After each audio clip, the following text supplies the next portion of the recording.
Well, good evening everybody and welcome to the DDMM YouTube channel for a brand new season of the CLUB100 and BUKC iRACIng Championship here with Andrew Mather and Howard Mitchell, your commentary team once again. Great to be back for 2022 and what's actually the first commentary of the whole season for us here. And once again, as I say, CLUB100 and the BUKC iRACIng Championship is what kicks us off at a circuit that's quite familiar to us at the moment, the Daytona International Speedway, fresh off the iRacing Daytona 24 Hours. Just last weekend, we are here to kick off this season in GT3 machinery as well, so different to last year where we were here in the Mazda MX-5s. Howard Mitchell joins me this evening. Howard, can you hear me? I can indeed, Andrew, and a very good evening. Or good morning, good afternoon, whenever and wherever you're watching us for this first round of the third season, we should note, of the CLUB100 BUKC iRACIng Championship. Subtly different name, but the same great championship. In fact, bigger and better than ever, I would say, mate. And it's going to be an absolute riot to get us going on, as you say, a circuit that a lot of these drivers are going to know quite well off the back of, well, not just the 24 hours, you know, there's been plenty of iRacing series that have been racing around this venue over the last few weeks. So it's hopefully a somewhat familiar venue that gets things underway here for our iRacing season. Although if you're looking at the camera I'm looking at, some people are definitely getting some valuable practice laps in there. They are indeed. We've started slightly earlier than we normally do, but then again it is the start of a new season, so there's some things to go over. Some of the eagle-eyed amongst you may have already noticed we have new cars this season. The Ferrari we all know from last season and the GT Legend aspect of the competition. We'll come on to the disciplines that we're going to be running this year in a moment. But an expanded GT3 field of cars, Howard, and this is going to be a very interesting place to see how that's going to play out. Not just with the drivers who were here last year, but some newcomers as well. Yeah, absolutely. And, you know, I think it's something that everybody sort of had on their minds coming off the back of last season of you know, for those who may be joining us anew for this season, we did our first season in 2020, which was an all Mazda's MX-5 affair, and then last year we had the three cars in the form of the Audi RS3 touring car. We had the Ferrari 488 GT3 car, which we transitioned over into the Evo variant when that was released partway through the year, and then of course we had the trusty MX-5. This year, to have this variation just adds that bit of depth and makes it a bit more dynamic, I guess. Huge amount of work that's been going on in the background, by the way, to make sure that we're all nicely balanced on the old performance side in these GT3 cars. But I think it's really nice, you know, if drivers have a particular car that suits their driving style, if they maybe compete with, you know, maybe they competed at the weekend with a team who use a particular car, they've got a bit more freedom to pick and choose, and I think it just makes the whole thing that little bit more interesting, really. Does it indeed. Let's actually have a very quick look over or discuss which circuits, which cars we will be using for this season. 13 rounds scheduled for this year, and I think particularly exciting for me, Howard, is what we've got coming up towards the middle part of the spring. So we'll get onto that in a moment. Tonight, Sprint 80, so it's the same GT format that we had last season, 2 40-minute races. The second one is a reverse grid, or a partial reverse grid, the top 20 being reversed tonight. Timed qualifying will kick us off in around 8 minutes' time. Round 2 will be here at Daytona again, but the introduction of oval racing to the full championship. We had some specials last year of the oval discipline. We've now got 2 oval rounds as part of the scoring championship, so we'll be here for that in the Legacy NASCARs on the 23rd of February. The 2nd of March, we then see the TCRs, and there's some new cars in TCR as well, which we'll see later in the season, and a new circuit, Knock Hill, up in Scotland, will be our host for that one. Before we then get on to the bit that I am really excited about, I'm excited about all of this championship, but in particular, we did a poll, we did a survey, and the big feedback was the drivers wanted single-seaters, and we'll give them what they want. Formula 3 at Spa on March 23rd. Yeah, absolutely. It's and I'll give a quick mention as well to the TCRs. We're fully embracing the new TCR cars that came out for season 4 of 2021. So it's great that we're able to bring that, and indeed Knock Hill was new with that release. For those of you familiar with the release cadences of iRacing. But yes, indeed, mate, the single seaters coming in by popular request, and we're in the trusty Dallara F3, which is going to be a very popular one with these drivers, I think, and we're taking it to some good classic circuits with that car for its inaugural season in the Club 100 iRacing ranks, going to Spa, Silverstone. Oh, I'm sorry, I'm doing your job now. I'm jumping ahead in the calendar, but I'm getting very excited about that. That's going to be great, and the oval racing as well. Sorry, I've broken your calendar up, but the big thing here, I mean, is whoever's going to take this championship needs to be proficient across all of these. That's the exciting thing. They do indeed. Sorry, go on. It would not be this championship without some MX-5 action. Don't worry, the MX-5s are still around. Round 5 will be in the MX-5s at Imola, which we ran a TCR race or set of races at last year. Then, as Howard says, more classic venues coming up. In May, the month of May is of course Indy 500 month, and we will be going there as well in the free Legacy NASCAR for the 2nd of the oval races. Then an event that we're really looking forward to. We're trying to follow. Last year we tried to follow a lot of the Formula 1 calendar, but the thing is the Formula 1 calendar is just too big and large to follow anymore, and there's plenty of other great motorsport events that we can pay homage to. And in June we will be going to Le Mans. We will be having a lengthy endurance race, 4 hours, with both LMP2 cars and GT3s, so keep an eye out for that one. As Howard's mentioned, Silverstone gets a visit in the Formula 3s in July, on July 13th, before we head off to Bathurst for another one of these Sprint 80 rounds in the GT3 machinery. And as I paying respects to the 12 hours of Bathurst in that one. And of course, that's a special event that's coming up in a few weeks across the iRacing platform. Monza then in September as well, on September 28th. In the TCRs, that's round 10, and then our final Formula 3 event of the year, October 19th at the Red Bull Ring. The Sprint 80 GT3s will then finish at Interlagos on the 23rd of November, and then we'll finish at Suzuka.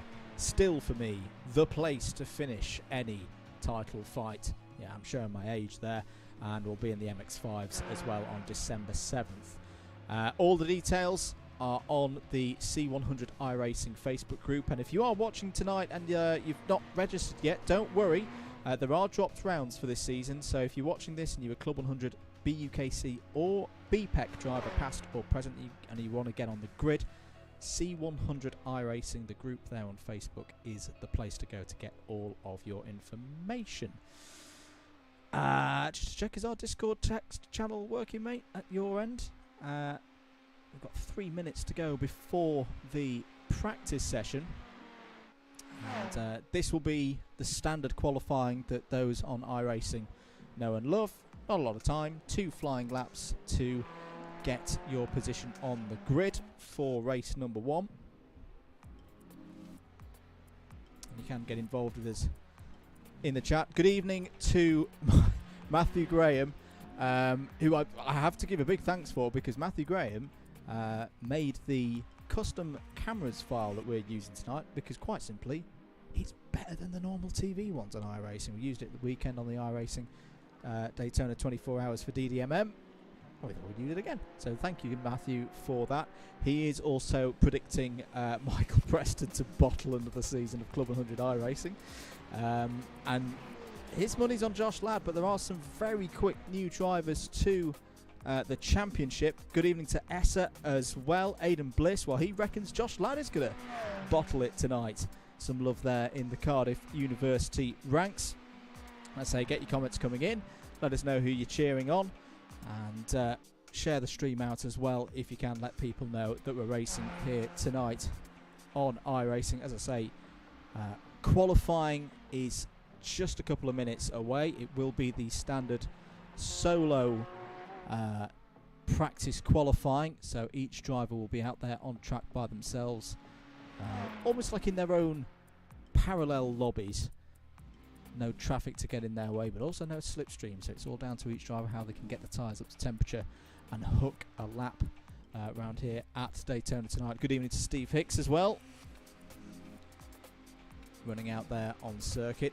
I want to give a mention to some of our new drivers as well. It's a first round of a new season, Howard, and good to see some new names on the list, not just in Class 2 for our novices, but also Class 1. Yeah, absolutely. It's great to see new people coming in as the series grows, and as you say, we've got new drivers across both classes here at round 1. Should we go? Are we going down and giving them a shout out, mate? Yeah. Should we? Let's get them on the screen as well if they're out there on Let's do it. Circuit. I shall do just that, he said confidently. Field of 35, actually no, more than 35 drivers tonight. This is a very well turned out first round of the season. I can tell you at the moment with 15, actually no, more than 15 seconds. A whole 23 seconds of the session to go. Michael Preston is currently fastest on the 1:44.05. Steve Hicks second on the 1:44.06. Josh Ladd third on 1:44.10. The top, I think, is it top 11 currently covered by a second. We should indicate as well as we'll have a look at Tom Kemping here. A new driver in Class 2. Not a new driver to CLUB100 BUKC, of course. A BUKC Graduates Champion. And I definitely didn't see a DDMM liveried Ferrari crashing in the background there. Nope, that didn't happen at all. But best of luck to all of our drivers. Checkered flag is now out. And we will get going with the qualifying session, Howard. And I'm gonna pass this question to you, sir. Qualifying on your own, round here at Daytona. What are the do's and don'ts? Well, I think it's interesting you should ask that, oh teammate from the weekend at the 24 hours. I think your key things that you're trying to do here are, firstly, you want to get the tyres up to temperature on this outlap right here. We're on board now with Steve Hicks, and you can see him doing just that, trying to get the temperature into the tyres, into the brakes. And then the second thing I think is the psychology of the lap. That is to say that we're in the infield section now, and we're going to go out onto the banking. And the easiest thing to do is to have a great lap right up until the bus stop, where you're going, it's great this, all I've got to do is go through the bus stop. And then you mess it up, and that's the lap done. So it's quite I think this is a track that can tease you psychologically, because you get the technical infield section out the way and you think you're home and dry, but there's traction onto the banking and getting that bus stop hooked up properly. It can all go to tears right at the very last here at Daytona. As we're seeing here.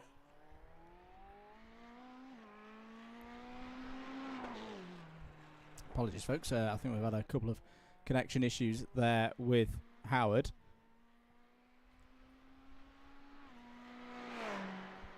Now on my screen at the moment we've got Jay Elliott making his debut tonight. Jay Elliott's a driver that we've seen here on the DDMM YouTube channel before, though. He's raced in the Gran Turismo Sports Championship for CLUB100 drivers.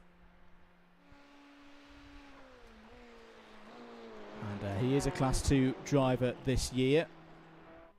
Howard, can you hear us? I can hear you. Cool. I think SDK is having a moment.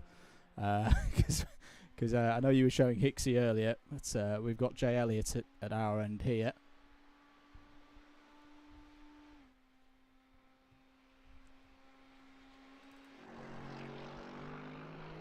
Having a look at Matthew Whitefoot as well now. He's in the Mercedes. One of our new cars for this season. So the idea behind these qualifying sessions being solo means that nobody can complain about traffic or somebody ruining their lap or getting in the way or getting an unrepresentative tow. It's all down to each individual driver. No lap times being set at the moment. Let's have a look at some of our other drivers whilst they're out there in this session. Andrew Golby, here he is in a very nice Haynes livery. Oh, he's disappeared off the screen. Let's have a look at Patrick Pischke in the Porsche, running the camo Red Bull livery. Going down the back straight now, trying to get the car up to temperature. Who else have we got out there who's brand new here this week? Well, we've got Nathan Maximin. Those of you who were with us over the weekend on the DDMM YouTube channel will know Nathan's exploits in that race. Ran very, very well, Howard.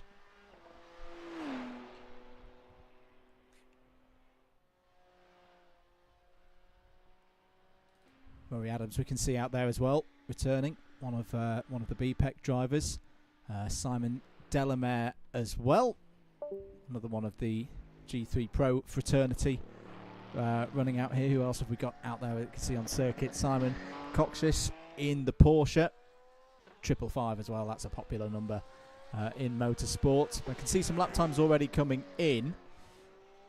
Tom Dix has gone very quickly already up to second place, a 1 minute 44.91. Steve Hicks, though, is currently fastest, a 1:44.81. Everyone running the sprint setup, the balance of performance setup, not able to run their own. So we have noted that some of these lap times are a little bit down on what people were doing in the Daytona 24 hours earlier in the week. Pischke goes into fourth place, new fastest lap from Michael Preston, racing in the BMW this year. And part of the Williams Esports effort now as well. Good lap time from last year's runner-up with a 1:44.35.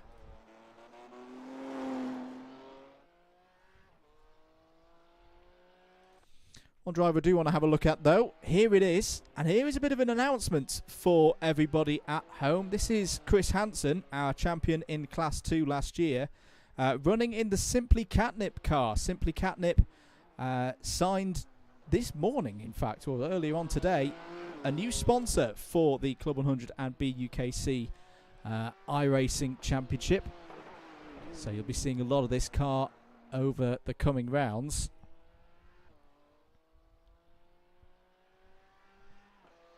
Also try and find Matt Hale out there. Sometimes doesn't qualify. In fact, no, he isn't qualifying at all. So we're going to keep the shot on Chris here. It's Simply Catnip will be providing into the prize fund for drivers this year. Prizes available for everyone competing in this championship for both the Class 1 and Class 2s. And cash prizes for iRacing dollars for our top 10 this season at the end of the 2022 championship. And also the opportunity to race in a Club 100 endurance race next year as well. Apologies, we've lost Howard at DDMM Outpost at the moment in Long Lawford. I'm sure he'll be back on soon. That will also explain what happened with SDK a few moments ago. We'll carry on, though. We'll carry on.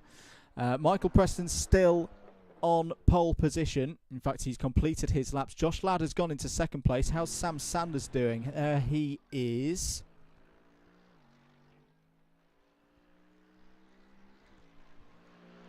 He's in the Mercedes this year.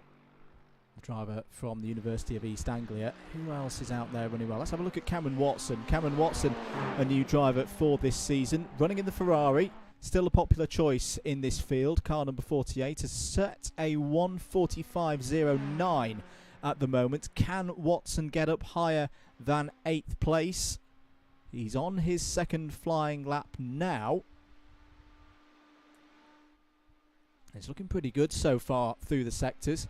We'll see him tucking down, maybe cutting a little bit of the apron there, which you are allowed to do in the Tri-Oval. Over the line, where does Watson go? Is it quicker? Oh, no, I don't think it was. I think he had a not so good run out of the bus stop, so stays in 8th. So at the moment it is Preston from Ladd, last year's top 2. Sam Sanders in 3rd. Patrick Pischke on debut in 4th. Hicks and Dix on the 3rd row. Quinton Durad returning to the championship there in 7th. Watson 8th. Mike Hart 9th. James Montgomery in 10th. Who else is still out there on circuit that we can have a look at? I think Alan Curtis is running out there. Yes, he is here in the Porsche. Currently in 28th position. A regular in the series last year. Running car number 143 for 2022. C-grade, C-license level driver. Has built up his experience over the past 12 months. In fact, I think he's finished his qualifying. Here's Simon Delamere. We had a brief look at Simon earlier.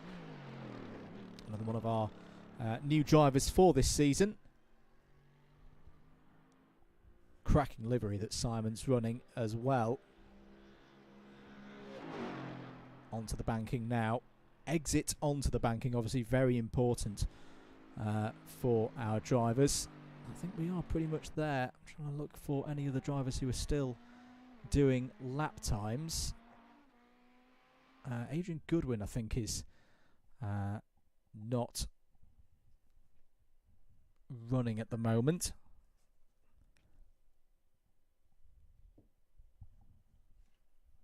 And I think qualifying has pretty much finished. Apologies, we're still having some connection issues with Howard, so we're not able to get him on at the minute, but you can see the live timing on the left hand side there. Qualifying has pretty much finished.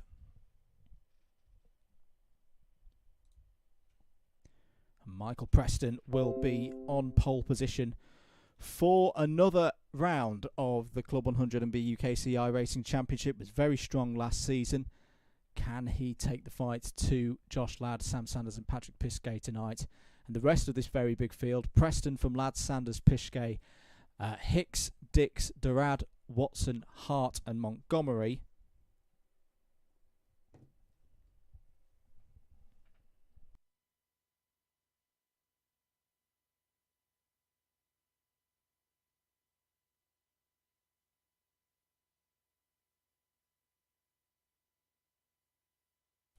Now you can see the grid forming up. Got that graphic up on the screen now. So we do have some level of connection through to Howard. So Preston Ladd on the front row, Sanders and Piskay on the 3rd row. Now you can see the grid forming up now.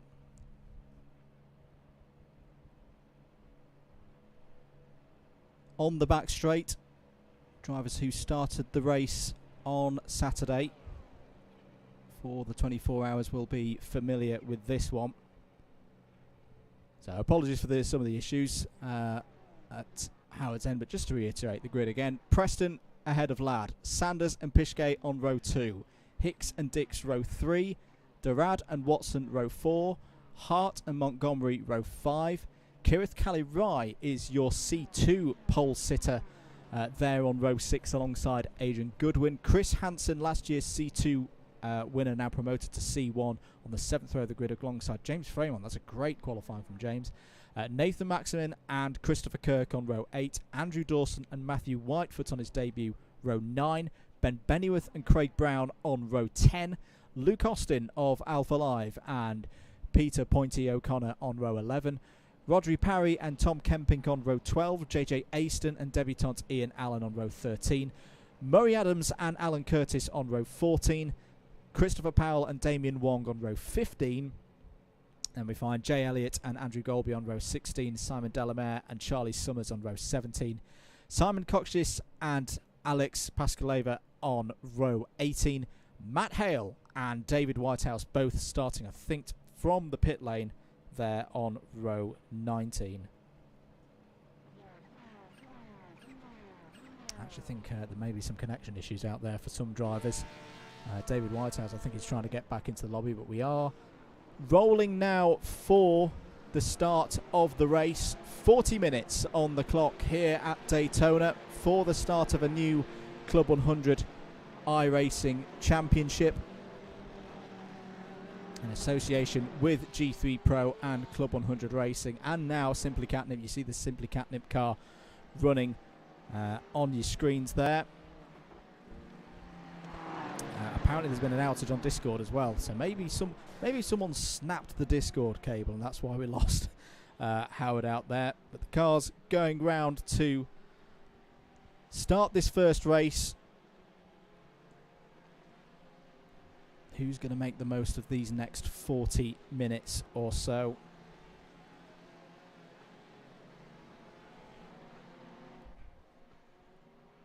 Two BMWs on pole position.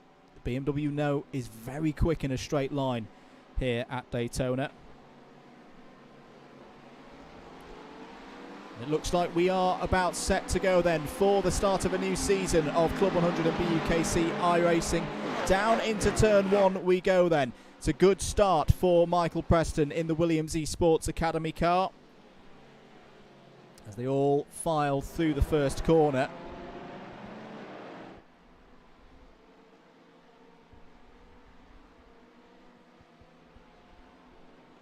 Into International Horseshoe we go for the first time. Very easy to get things wrong here.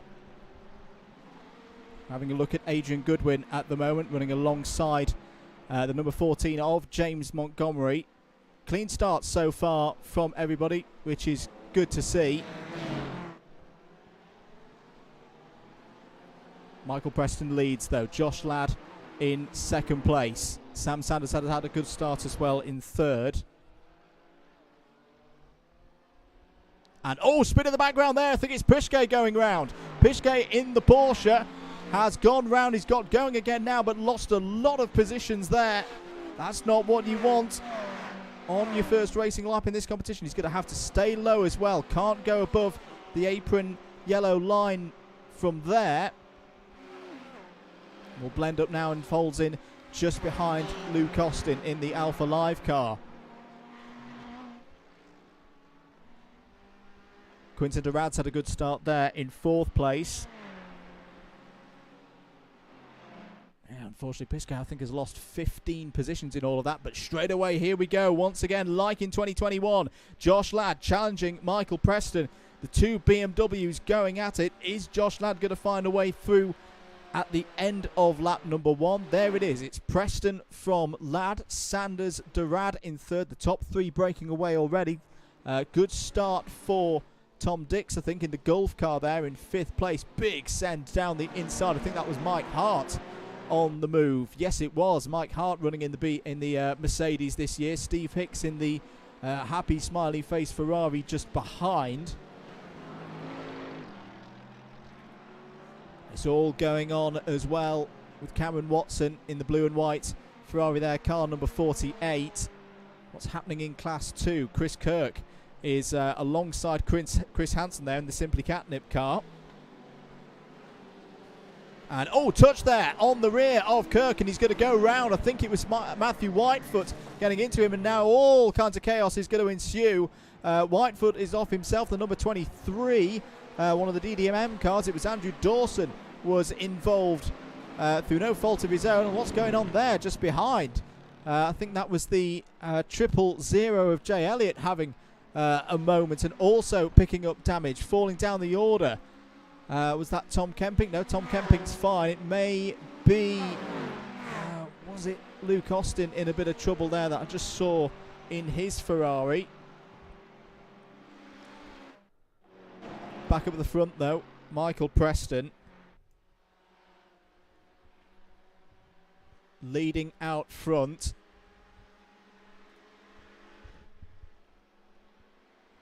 Josh Ladd up alongside, trying to go around the outside. In fact, I think Preston has let him through there.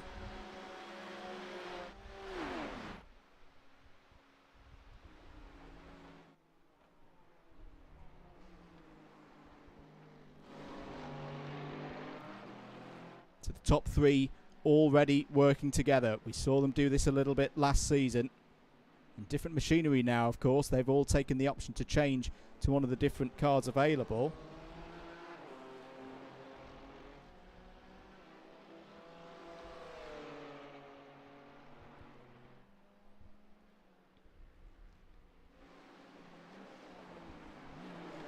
Josh Ladd going defensive into the second of the infield hairpins. So just to run down through the order, it is Ladd from Preston, Sanders, Dorad, Hart and Hicks. That's the top 6 at the moment. Watson 7th, Hansen in 8th, Montgomery 9th. Patrick Piskay's recovered well here. He's already back up into the top 10. He's got good speed. Let's look out for him across the course of this race. Nobody, I think, has pitted yet for their mandatory pit stop. Kieran Calirai's got himself back up to the front in Class 2.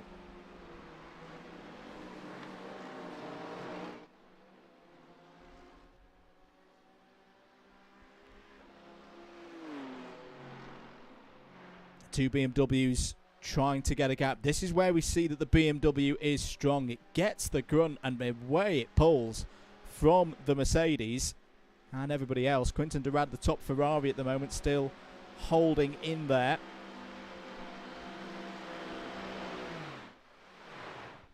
Looks like David Whitehouse, we mentioned earlier, is possibly not able to join the lobby. He has now joined the lobby, or just got in there in time.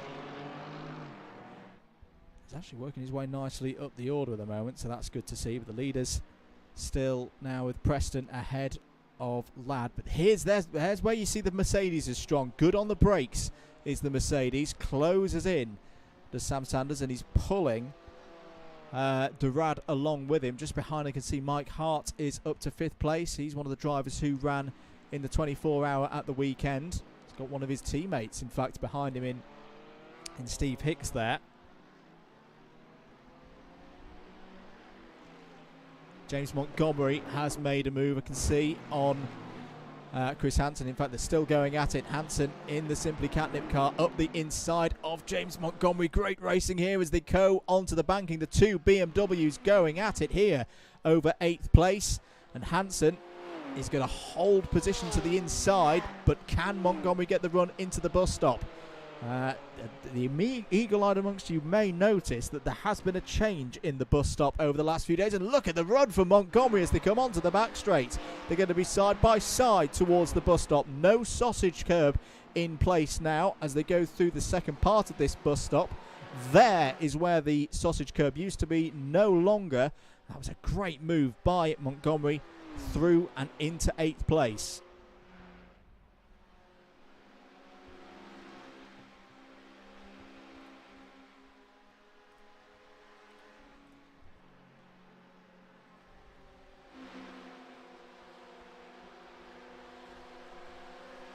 Have a little look further down the order.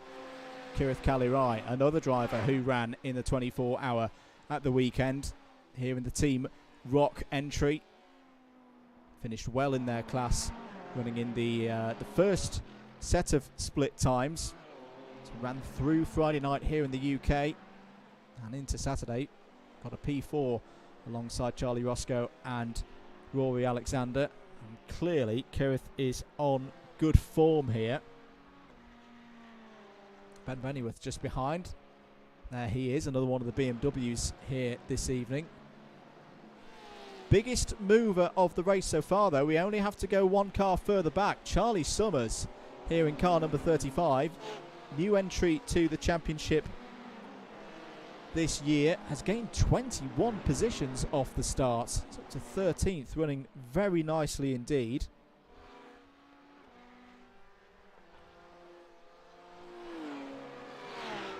Still in the phase of the race, though, where it's a bit too early on the tactics to get up in the pit lane and take that fuel. Tom Dix, unfortunately, is fading a bit. There he is in the Porsche, in the Golf Porsche. Can we see if there's any damage, maybe, to the Porsche? Is there any reason why it is falling down the order? It looks okay to me. James Fremont just behind as well. James, this is a big improvement from last year. He's changed car. He's running in the PAF Racing get-up, which is seen many times over the years here at Daytona.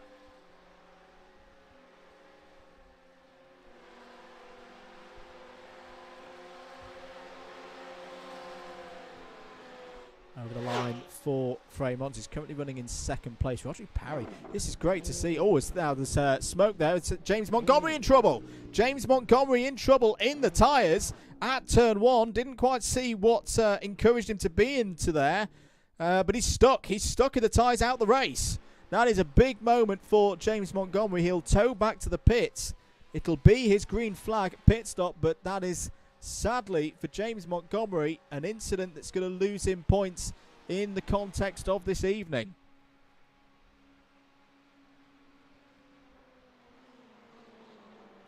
Looking down through the field, there's David Whitehouse in the 777 Club 100 and G3 Pro liveried car.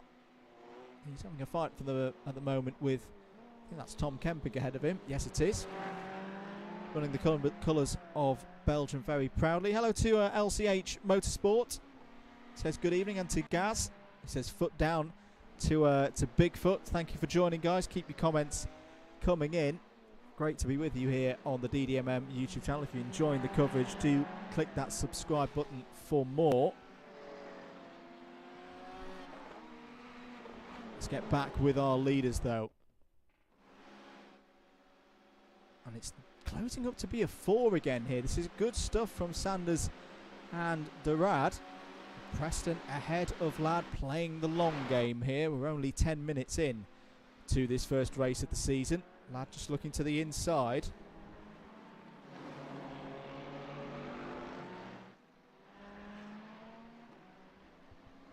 And that second group just behind of Hart in 5th place. In the Mercedes, the Zenith number 69, Steve Hicks, and then Cameron Watson, all having good races so far.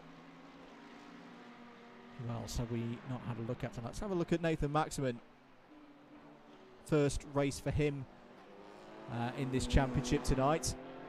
GT Sport viewers of the Club 100 GT Sport Series will know Nathan very well, a 3-time champion in that championship.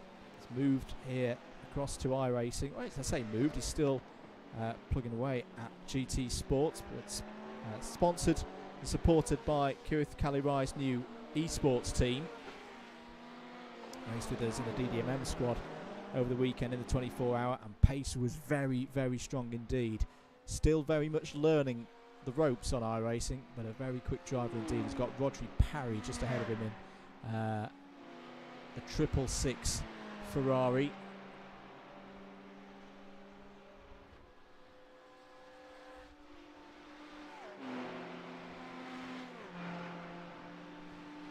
Apologies for the technical issues with Discord. Apparently it's not just affecting us here on DDMM, but across the board as well. Oh, it's a mistake there from Parry. Runs wide, and I think we'll have a slowdown as well as a result of that. Yeah, he will have a slowdown. Christopher Kirk will need to be paying attention, and does pay attention to the slowing. Parry gets round the outside of him, takes 16th place there.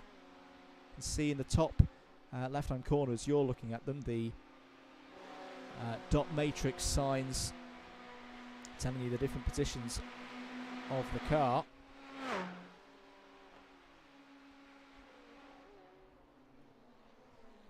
And see, I think, was that James Montgomery coming back out the pit lane? Yes, it is.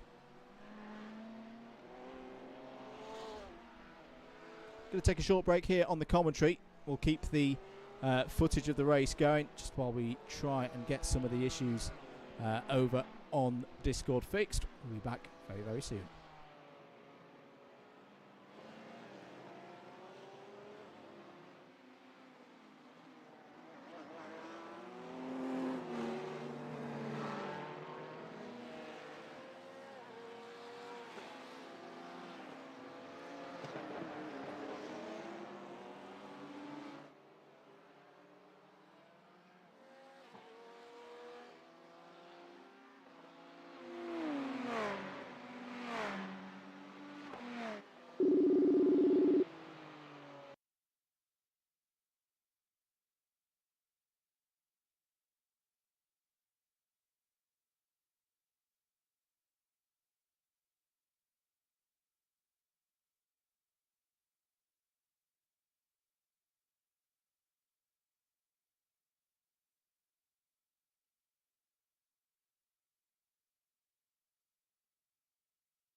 Welcome back, everybody, and hopefully we've got sound fully back as well. We're looking at a battle at the moment that is not for position as far as I'm aware. It is Christopher Kirk in the 256 running in 15th place, and he's got James Montgomery just behind him.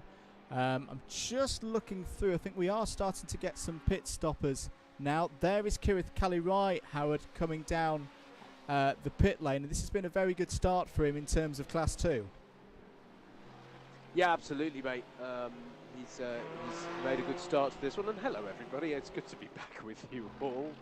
But yeah, this is the crucial time now, of course, nailing the pit stops. You don't want to be spending too much time on the pit lane, and of course when in the race they are pitting as well is crucial here, because of how much fuel they'll be wanting to put in the tank.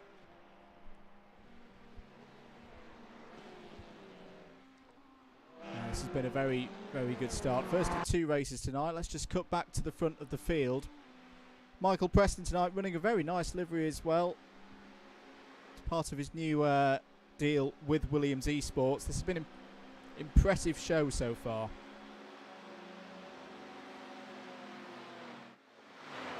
Yeah, absolutely. It's been a really good run here at the front, and it's still as close as you like in amongst the front runners. This is brilliant stuff. In fact, just a couple of seconds separating the top 7 at the moment. So this is exactly what we wanted to see early doors in the 2022 Club 100 BUKC iRACIng Championship. Is this an early indication with how this is going to play out? I mean, in the early few laps, it looked very good if you were in a BMW. They were pulling away, but now in this second phase of the race, they've definitely been caught by the likes of the Ferrari. And there almost contact there between Preston and Ladd, but you know, the Ferraris are coming back into it. The Merc is definitely a part of this race as well. It's a good show so far. Yeah, absolutely, and it is. It's almost like we planned. It's almost like we booked this to vindicate our choice to have this selection of GT3 cars this season. But it is just the way it's panned out, and brilliant, as you say, that it is. That yeah, the BMW's had a good start, but the other cars reeling them in now, and this is fantastic stuff. Including, by the way, some of our some of the new drivers. I mean, Cameron Watson's on the back of this pack, and he's very much a factor in this at the moment. It's going to be interesting to see, Andrew, how this all plays out over the remainder of the race. Some very, very talented drivers. I'm just looking through the iRatings of the top 10 at the moment. The lowest iRating that we've got in there is Watson on 2214, which is not shabby at all in the grand scheme of things. Approaching the end of lap number 11 then, still Preston ahead of Ladd. Pretty much at the halfway point of this race, nearly 20 minutes of it gone. What do you do at the moment if you're in this pack but maybe a little bit further down? Do you take the risk and box to try and do a bit of an undercut, knowing you're going to lose the slipstream, or do you stay with it? Well, interestingly, Cameron Watson's given his answer. He has boxed. But it's an interesting one, isn't it? Because you'll actually, I mean, you'll get some nice, you'll get a nice tow, won't you, if you're down this pack? So you'll be nice and frugal on your fuel use. I would have thought that you try and run it as long as you can, I would have thought at the moment. And just see how this one develops a bit, unless you start to feel you're seriously losing time, of course. Matthew Graham makes a very good point in the chat. Reckons Michael Preston is fuel saving at the moment, trying to make that fuel stop as short as possible, and is backing the field up at this point of the race. Yeah, that's definitely interesting. I mean, he's in that position that you've got to play it slightly savvy, don't you? Because you are punching the hole in the air at the front of this train. So that might be the way that he's mitigating that, by indeed driving just that little bit off the pace and doing plenty of fuel saving. And that could be how he's dealing with the difficult thing. He's, for anyone familiar with with cycling, he's at the front of the peloton at this point, and he's got to do what he can to deal with that.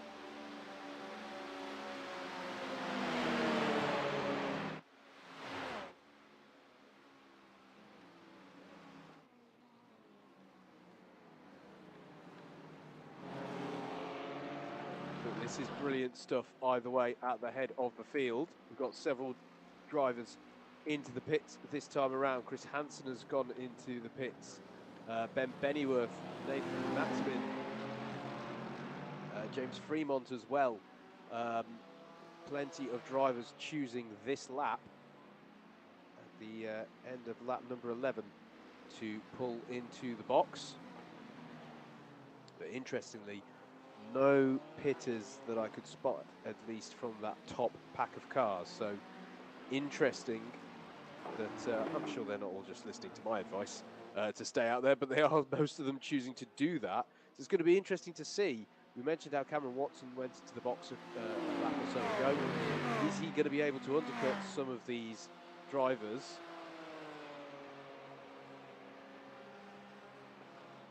As there's a little look from Josh Ladd through the second hairpin. And out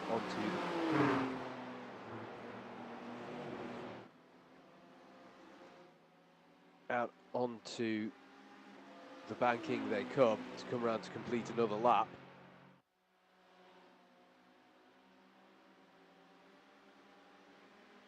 Bit of a battle resumed, of course, for those of you familiar with the previous season. Michael Preston and Josh Ladd obviously locked in battle for much of that season. Mike Hart and Steve Hicks have decided it's time to box, though, this time around.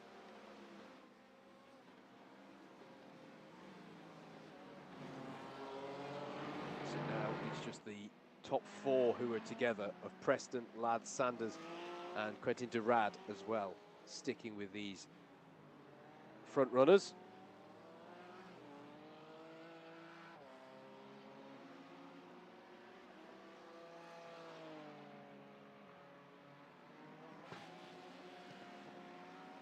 What's the pace like then?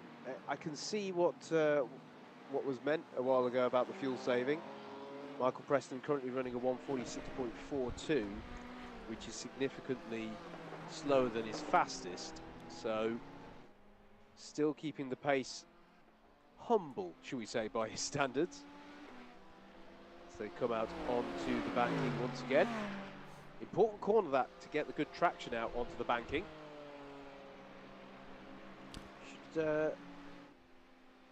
Mention Murray Adams, highest placed Class 2 runner in 5th place at the moment, but yet to pit. Highest of those who has pitted is Cameron Watson. So does that mean, I'm just checking, I think that means he's leapfrogged.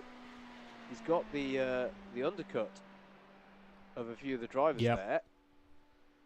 Yeah, he has indeed. He's got past both Hicks and Hart, so that's a great bit of work from Cameron Watson in the 48 on your screen now.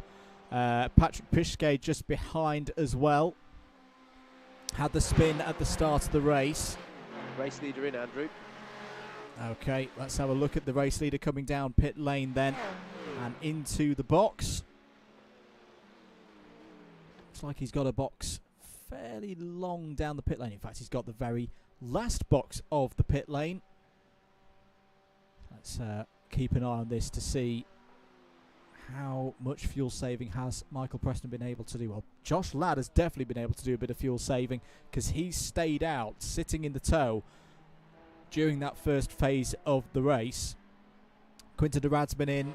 Murray Adams has been in as well. There he is, the lead Class 2 entry at that stage of the race. Now, where is he going to come out in relation to Kirith Kalirai, who was the early pace setter in Class 2? There is Kirith Kalirai coming over start-finish. This might be quite close, but I think it is going to go in the direction of Kalirai. This has been a very good race for him so far. Racing off the exit. Yes, Kalirai has retaken the lead, Howard, in Class 2. Yeah, brilliant stuff, brilliant play from Kirith. As you said, had a good start to this one, and it's all worked out very nicely for him in the pit stops. The only question is going to be, is anyone going to have slightly better pace in this second part of the race? Has everyone fueled themselves correctly to the end of the race, right? That's also something else to consider. A quick hello to Harry Smith, has subscribed to the DDMM YouTube channel if you're enjoying the coverage tonight. to click that subscribe button and the notification bell as well. Really, really does help us out. There's Michael Preston. I think, yes, Josh Ladd is in. So Josh Ladd and Sam Sanders as well, both of them pitting with 26 minutes and 40 seconds of the race gone. This is the big moment in this race, Howard, for who's going to take the maximum points from the first race of the year. Yep, absolutely. Absolutely. And it's going to be a bit of bragging rights, aren't they, to get this one off to a good start. And also, we mentioned how many different cars and formats we're doing this season. It's worth bearing in mind, you know, the GT3 cars might be one that more of the drivers are familiar with. Maybe this is the one where you really want to maximise it straight out of the traps. So yeah, this is going to be an interesting one. It's going to be very, very close on pit lane exit. You can see how hard Preston is pushing. He's got it. He's got the lead back, but crucially Sanders has got ahead of Ladd there, but he's running a little bit wide. Is Josh Ladd going to be underneath, going for second place? They're side by side off the International Horseshoe. Going to be side by side again through the kink. This is a very narrow part of the circuit, and Sanders has to yield. Yeah, he couldn't keep it in on that one, could he? That was fantastic stuff out of the pit lane and straight to racing. But that was a really earnest attempt by Sam Sanders. Just got a little hot into International Horseshoe, and that opened the door for Josh Ladd to get alongside. And well, this is going to be interesting, isn't it? We've got a bit of a breakaway group of 3 now after that round of pit stops. And can Josh Ladd get onto the back of Michael Preston? And can Sam Sanders stay with him to join the party? So now we start to see the story of this race unfold. Michael Preston, with 12 minutes to go, has a lead of maybe about half a second over Josh Ladd, 19 from 42. Sam Sanders still there in third, has been in this position before, joined the championship towards the back end of last year. I think he's going to be a big, big factor in the story here in 2022. Quinton Durad is there in fourth place, first of the Ferraris. First of 3 Ferraris, in fact. Steve Hicks in 5th, Watson 6th, closely being followed by Patrick Pichet in the Porsche. First of the Porsches there in 7th place. And this great recovery continuing for Pichet. Charlie Summers in 8th place is still your biggest mover up through the field, Howard. And the Simply Catnip car of Chris Hansen just behind there in 9th. Oh, big moments, and in the wall! In the wall goes Summers, right on cue, and he's towed to the pit lane. It's so easy to do here at Daytona. Just a little bit too hot there, Howard. Into turn 1, lost the back end, and had a meeting with the infamous pit wall. Yeah, it's been the stuff of nightmares for people running the 24-hour race this last weekend. Having visions of doing that, easily done, because the car, as you're coming down off of the tri-oval and into turn number 1, the balance of the car changes so much that it's easy to lose the rear end if you get a bit bold on the braking, and the tyres are there waiting to meet you. In fact, in a way, he's unlucky in some respects that he hit the tyres and didn't go down the pit exit. In some respects, but once you get to the point where you're losing control to that extent, you're very much a passenger anyway. But yeah, disappointing stuff for Summers. Wow, what a moment in the story of this race, especially in the top 10. Still another opportunity to race for Summers, of course. And I guess that's maybe the saving grace. Actually, no, it won't, because he'll drop outside the top 20. Just the top 20 being reversed in terms of the grid for race number 2. What a mistake to make for Charlie Summers. Back at the front of the field, though. Less than 10 minutes of this first race of the evening to go. And it's almost getting a bit more like stock car racing at the moment with the bump drafting there. But Josh Ladd looking down the inside, is he? Nope, not this time. Hasn't got enough of an overlap. A Colin gets absolutely demolished by Sam Sanders' Mercedes. Sorry, that's one in the pot. Too many Ferraris used last season. But still very close at the front of this pack. Class 2, still the situation that we're looking at here is Kirith Kalirai in the lead in class number 2. Tom Kemping is having a good race as well. Nathan Maximin and Ben Bennyworth going side by side. Had a good battle with Ben in Kirith Kirith's community race around the legacy version of this Daytona circuit a few weeks ago, so he's been getting his practice in. Different car for him though. Another one of the drivers who's gone for the BMW. Murray Adams just behind there in second place as well. The driver I've got to talk about though, Howard, who has really impressed me so far tonight, James Fremont. Was pretty much an ever-present last year, but this is definitely the strongest showing that we've seen from James in this championship so far. Yeah, I'm inclined to agree with that one, absolutely, mate. I don't know if it's that he's, well, you know, he could have been putting in a lot of practice and development in the off-season, or maybe he really likes the Porsche as well. You know, that's one of the things as well. As I mentioned at the top of the stream, our drivers finding their rhythm in a car that particularly works for them or that they race in other series. But either way, I've got to agree with you. This is a fantastic drive for James at the moment, running in that third place in class. And yeah, brilliant drive at the moment. And he's got, the only thing I would say is perhaps a little lonely out there at the moment. Got quite big gaps in front and behind.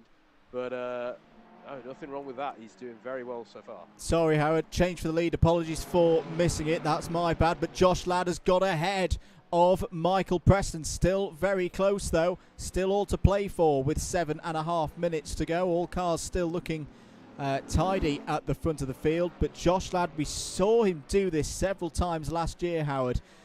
Wear away at Michael Preston. Get the move.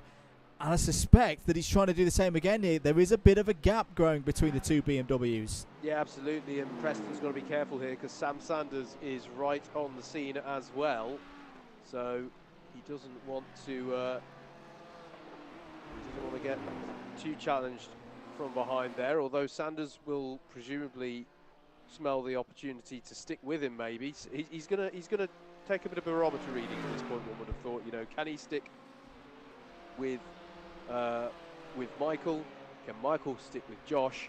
You know, when is the time to pounce? That's going to be a key decision here for Sam. Second group still looking good. Steve Hicks in fourth, Patrick Pichquet in fifth place. Who else is having a good run out there? I should remind you, we've got our live timing facility. So if you put !live timing in the chat, you should get a little notification come up to show the live timing. It's also the only thing that's worked all evening so far from Outpost TDMM. Matt Hale's having a good race out there, Howard. Let's have a look at Matt. I don't think we've had a look at him so far tonight, because he is also in a Simply Catnip car, the Simply Catnip Mercedes, the 333 this year. Did as usual, didn't qualify, started from the back and has gained 21 positions as a result so far. Absolutely. I think that Matt might be an interesting one to watch this season, because we have this calendar that includes oval racing, and when we had a special event on the ovals, I mean, don't get me wrong, he's doing very well so far this evening in his own right in this form of racing, but he was brilliant on the special event that we did on ovals last year, which didn't count as part of the season. So I'm very interested to see how his campaign as a whole goes, and he's getting it off to a very good start so far this evening. Apologies, it's not !live timing, it's just !timing. My bad. But yeah, he's running very nicely, just going past Simon Delamere there. Andrew Dawson is just behind. And who did this delivery? Looks pretty snazzy. But great to have Andrew Dawson back racing. Did spotting for us at the weekend, Howard, and did an exemplary job in that role, I thought. Yeah, absolutely. I imagine he probably was raring to go for this evening. He spent a lot of time watching us going around at the weekend. But yeah, no, he did a good job with that, and he's doing a decent job as well so far in the Class 2 ranks here, running 18th overall, which means he's 6th in class at the moment. I'm just looking through. Who else have we not seen so far tonight? Let's have a look at Ian Allen. I think he's currently running in 27th place in the 999, another one of our new drivers. Learning his way. Oh, Alan Curtis cuts the cone there. May have a slowdown because of that. Yeah, we see the gap hopping out there. But both of those drivers putting themselves in the mid-pack for the second race later on today.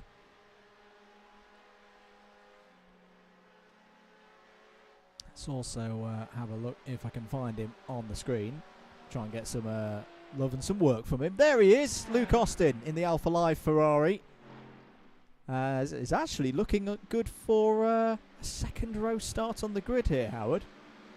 Yeah, not bad at all, is he? Bearing in mind we're gonna do the reverse grid is going to be the top 20 reversed this evening, and yeah, it's been a while since we've seen Luke in the Club 100 iRacing Championship. We have seen him several times before, but I believe I'm right in saying that I don't think he rejoined us towards the end of the season, did he, last year? Busy man that he is, of course, being the man with the plan at Alpha Live. But yeah, great to see him back, and yeah, doing well, as you say, so far. And we are looking forward to the live streams for Club 100 in the new year. Are we already in the new year? Oh, I'm still on last year. In the new season. In the new season. Not Thank started you, yet. Let's get back to the front though and see what's going on there between Josh Ladd and Michael Preston. Josh Ladd has just got that gap now. He's got it up to 0.8 of a second, Howard.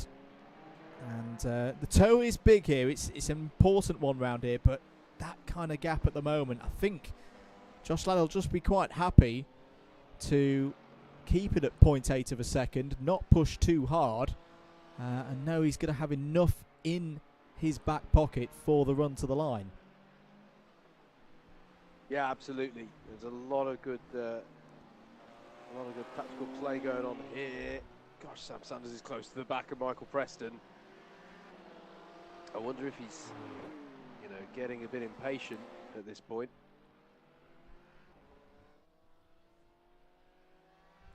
Quite possibly. Christopher Powell we've not seen so far tonight. Here he is, currently fighting over the crucial 20th place. Why is that crucial? Well, it gives you pole position for the second race. Tom Kemping's trying to take it off him round the outside. In fact, no, they've both now got into the top 10 because something's happened to somebody ahead. I think it might be Matthew Whitefoot. He's had a problem on that last lap. There's also David Whitehouse, so now he's in 21st position, the place nobody wants to be in one of these SP80 races, particularly the first one. Can he find a way through, take pole position for race number 2? There's only 45 seconds of this race to go. We'll keep an eye on this one on timing, but where is our leader? There is our leader starting a new lap, and it's all spread apart. I wonder what's happened here. Something's happened to Sam Sanders. He's in the pits. Sam Sanders is in pit lane and is falling down through the order, Howard.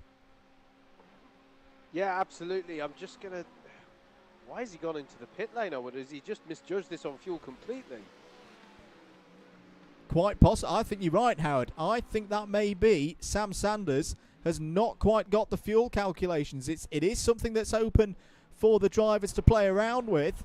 They were given almost like Pirelli do in the Formula 1 with tyre pressures and camber angles. They were given a number that they would be safe with, but it was reduce that number at your peril, and I think it has struck Sam Sanders there, and it's going to cost him quite a few points. Yeah, that's massively costly for him. He's come back out in 10th position, according to my timing. So massively costly. I think Matthew Graham's got this absolutely spot on. I think the leaders are struggling for fuel here. I think I think they've all miscalculated by one lap perhaps, and they're all crawling to the line now. Josh Ladd through the bus stop for the last time here in this one. It has gone a bit long, 40 minutes and 45 seconds, and they're only just coming out of the bus stop now. Round the banking for the final time. Well, 2021 was a winning year for Josh Ladd in the Club 100 and BUKC iRacing Championship. And the champion is going to start 2022 as long as he can keep going and not run out of fuel, which he can. Takes the win in the first race of the 2022 championship here at Daytona. It's going to be second place across the line. Steve Hicks has got second place. Michael Preston has run out of fuel. He's run out of fuel and loses third as well to Cameron Watson. Who else has got this wrong? Fifth for Quinton Durad, sixth for Patrick Pisquet, seventh for the Simply Catnip car of Chris Hansen, eighth for Tom Dix, ninth Mike Hart, 10th in the end for Sam Sanders. He really got the fuel wrong, of course. A win in Class 2 for Kirith Kalirai. Who's going to take the crucial 20th place on the line? In fact, yes, we're still looking at the battle. Here is the battle for pole position in race number 2. Howard coming out of the bus stop now. David Whitehouse has got ahead of Christopher Powell. Is he going to take pole position in the reverse race? And a big opportunity for points for one of our Class 2 contenders. I think he's going to do it. Powell is not close enough. What a chaotic end to this first race of the season. Or has Whitehouse got it wrong as well? No, he's fine. I thought for a moment then there was a cough from the Ferrari. But pole position for David Whitehouse. Tom Kemping will be on the front row as well. All good results for these guys. But it's Ladd from Hicks, Watson, Preston, Durad, Pisquet, Hansen, Dix, Hart, Sanders. That was your top 10. Kirith Kalirai 11th and top of the C2s. Nathan Maximin in 12th. Murray Adams 13th. Ben Bennyworth 14th. 15th for James Fremont, 16th for Matt Hale from the back of the field. I think he was the biggest mover in that race, having started on the back row of the grid. Andrew Dawson 17th, Luke Austin 18th, Tom Kemping 19th, David Whitehouse 20th. That top 20 will be reversed for the grid on race number 2. Christopher Powell just misses out by 0.38 of a second of getting pole position. In the end, it'll be 21st place on the grid for him. Rodri Parry had a good start to that race, maybe just got the pit stop a little bit wrong, finishes 22nd. Matthew Whitefoot in 23rd, good start for Matthew. And we're going to take a short break here on the commentary and be back in about 5 minutes' time for race number 2.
Welcome back, everybody, to live coverage of the first round for the 2022 Club 100 and BUKC iRacing Championship. Thank you so much for the huge number of people watching the stream tonight. It's taken me back. It's taken me back quite a bit. But we're getting ready for race 2, Howard. That was a bit of a chaotic one, race number 1. Not just for us. We think there's some form of big internet outage which is affecting some services out there, but we'll bypass that. The racing was pretty good. Yeah, the racing was great, mate. Brilliant stuff throughout the field. Do you know what? It was just really nice seeing all the different cars out there as well. So I'm already a big fan of the varying GT3 class that we've got going on here. Yeah, high drama at the end, wasn't it, with the fuel? I want to say back in like 2016. This happened in the Daytona 24. Wasn't there a thing where the cars started conking out in the last few minutes? It was slightly reminiscent of that. So yeah, it's good to see. Well, we're getting ready for the next race of the evening, and it will be just getting the cars coming out of the bus stop now. There they are. On your screen now. So if you're new round here, this is a reverse or partial reverse grid race, top 20 reversed from the result that we saw in race number 1, and that will mean that David Whitehouse is on pole position for us here in this one. Belgium's Tom Kempink, alongside him on the front row, Luke Austin, Andrew Dawson on row 2. And this race, Howard, this reverse grid race, if you're one of those faster drivers in Class 1, it's all about getting your way through the field cleanly. Absolutely, absolutely. This is where you've got to make your way through the field. Much the same as we often talk about when we've done BUKC endurance races, mate. It's all about getting through the traffic nice and cleanly. And for those at the front, for whom this is a great opportunity, it's about doing that Gandalf. You shall not pass, and trying to maximise your points in this opportunity. Here we go then, away for race start at Daytona. And a good start from David Whitehouse, leading into turn 1 then. Through the chicane, which is very, very tricky at this stage of the race. Sam Sanders there, already making his way through the order. That is just the kind of start that Whitehouse will have been looking for there, Howard. He's got the lead as he heads out of the International Horseshoe. Yeah, absolutely. That's exactly. Oh, I think Tom Dix is around coming out of International Horseshoe. In fact, there's several drivers off coming out of there, Andrew. But yeah, it's exactly the start that David Whitehouse wanted, but it's not so true for the likes of Tom Dix. Steve Hicks as well has been involved. Yeah, lots of chaos there. Alan Curtis, I can see, is involved, and the safety car is out for the first time this season. The safety car has been deployed. And, well, this will give an opportunity for drivers to get back in the pits if they are damaged. But that is not the kind of start that Tom Dix would have wanted. You can see him crawling back to the pits now. I think it certainly started around Tom's position, all of that. Just having a quick look at a replay at my end, because replays work at this end of Outpost DTMM. But yeah, a lot of drivers I think will be somewhat relieved that a safety car was called on that one. And for David Whitehouse, it's now going to be that stress of the race restart. It'll be a single file restart.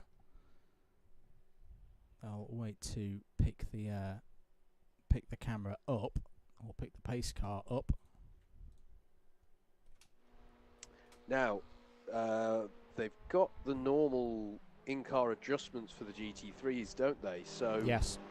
Do you are the drivers? How savvy are the drivers being right now? I wonder. Are they familiar with their safety car fuel maps and all of that sort of stuff that could really help actually over the course of the race? Just little things to think about.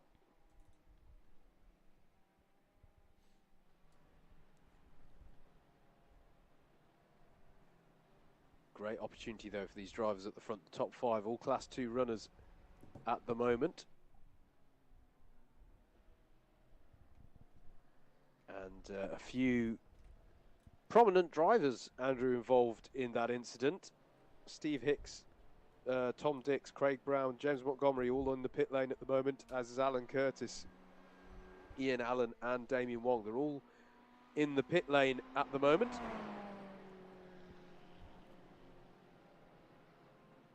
It does just go to show how narrow that infield section can get. I think once an incident began on the exit of International Horseshoe, it was all about, it was just it was clearly impossible for the drivers to avoid what was going on. And you're very much driving on instinct at the start of the race. And that includes the old accident avoidance. There's something very strange going on at the moment, because at the moment, Tom Kempink has not caught up to the back of David Whitehouse. I don't know if you can see it at your end, mate.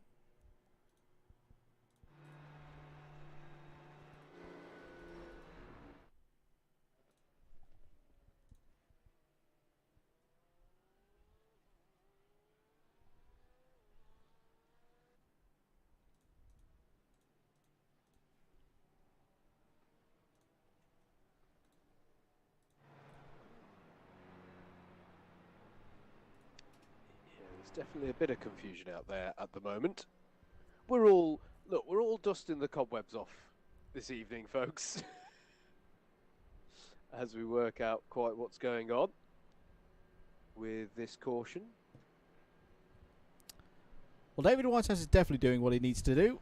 Yes. He's keeping himself there, and I think now the field has started to catch up, and Tom Kempink has closed in. So it is Whitehouse, Kempink, Austin, Dawson, Hale. That is the top 5. Nathan Maximin is in 6th. Now, the big thing to note here, mate, is that you cannot do your mandatory pit stop at this time.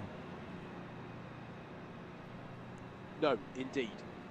You must do the mandatory pit stop under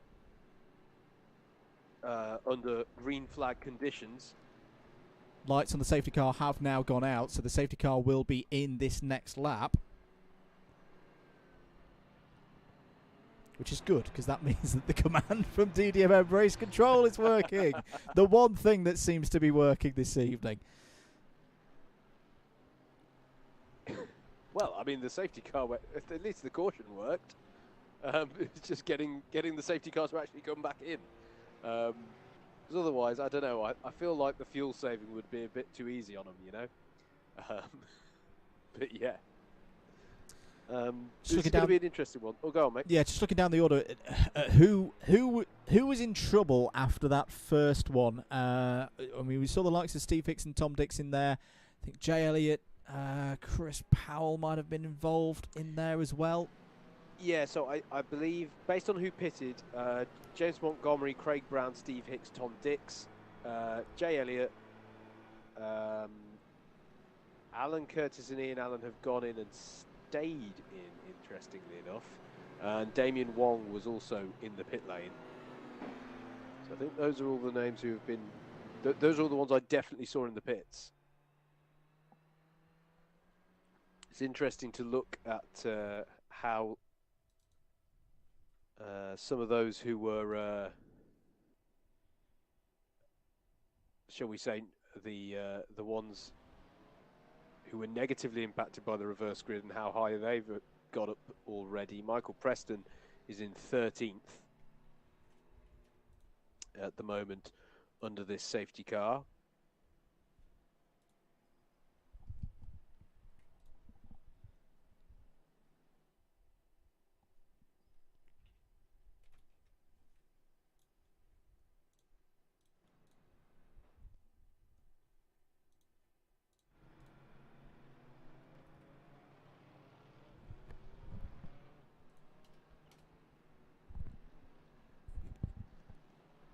So safety car in this lap.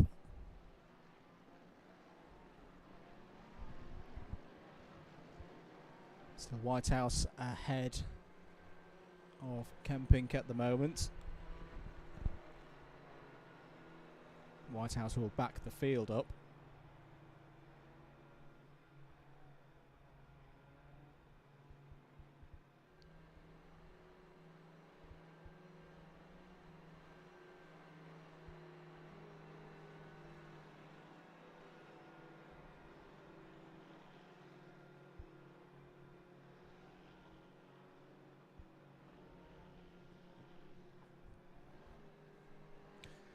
So 32 minutes of this race remaining.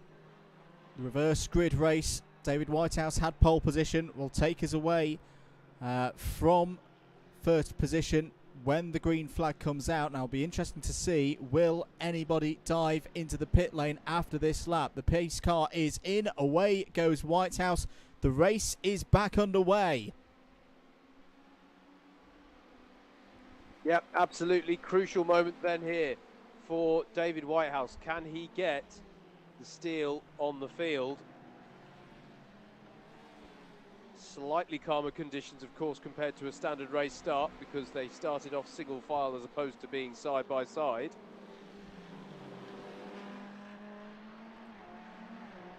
He has got a few car lengths over Tom Kempink, who's defending against Luke Austin.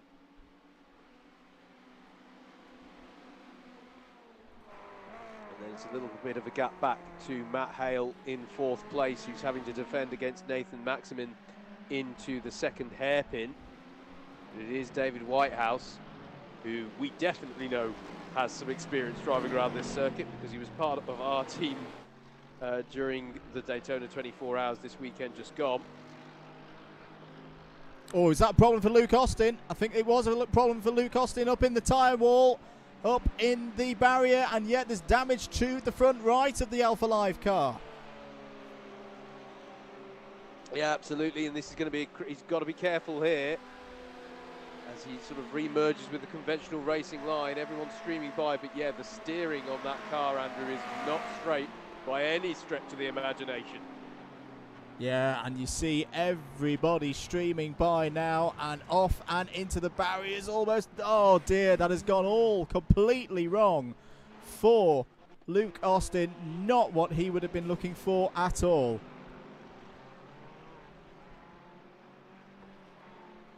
Battle over third place, very tight across the line. Andrew, I can see out there, Matt Hale is having to defend like his life depends on it from Sam Sanders and Nathan Maximin as they come into turn number one. As a spin. There was a spin there, I think, for Matt Hale going off. Yeah.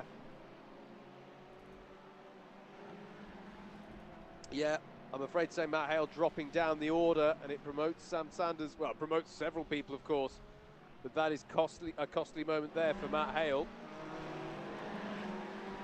Yeah, he's got going again. He's just ahead of Alan Curtis now.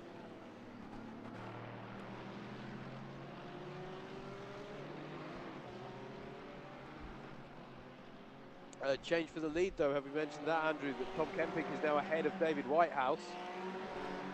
And the 007 gets past the 777 to the head of the field.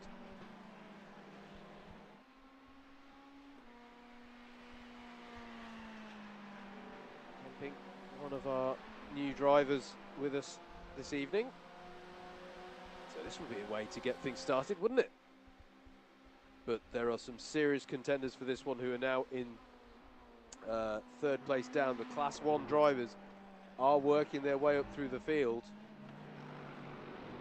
The machinery is equal, of course. Well, equal. They can be in different cars out of the selection, but all of these cars are balanced. But on balance, we would expect the Class 1 runners to give these top two something to be a bit pressed about in the coming laps. Yeah, this is good stuff from Tom Kempink. He'll try and stretch away now. We have seen in these GT3 races before, mate, that you can get a good result by just keeping it clean in the early phases, or maybe running along. I'm thinking back to Craig Brown's victory at Spa in the second race last year.